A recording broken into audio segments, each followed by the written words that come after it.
വീട്ടിലാരുമില്ലേ? എന്താ madam? Loan അടയ്ക്ക് എത്രയായി പറയുന്നു? വേഗം തന്നോ, ഞങ്ങളായിട്ട് ബുദ്ധിമുട്ടിക്കാണ്ട്. ജോലിക്ക് പോവാണെങ്കിൽ എന്നെ ഞാൻ കാശടച്ചേനെ. എന്താ ജോലിക്ക് പോവാത്ത? ജോലി ഉണ്ടെങ്കിലല്ലേ പോവൂ. നിങ്ങളോട് സംസാരിച്ച ഭ്രാന്ത് പിടിക്കും. ഇവിടെ ആണുങ്ങളാരും ഇല്ലേ? ഇല്ല സർ. വീടിന്റെ പുറത്ത് ആണുങ്ങളെ ചെരുപ്പൊക്കെ എടുക്കണ്ടല്ലോ. അതെന്താ പെണ്ണുങ്ങൾക്ക് ആണുങ്ങളുടെ ചെരുപ്പ് ഇട്ടൂടെ? എന്താ വായിട്ടലക്കണേ? ലോൺ കാശ് തരുണ്ടോ ഇല്ലേ?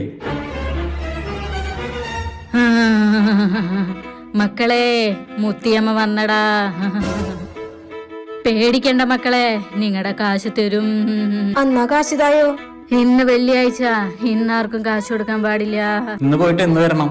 മകനെ, ഫെബ്രുവരി 30 വന്ന് കാശ് വാങ്ങിക്കോ, അന്ന് കാശ് തരും. ശരി, ഫെബ്രുവരി 30 ഞങ്ങൾ വരും. അന്ന് കറക്റ്റ് പൈസ തരണം.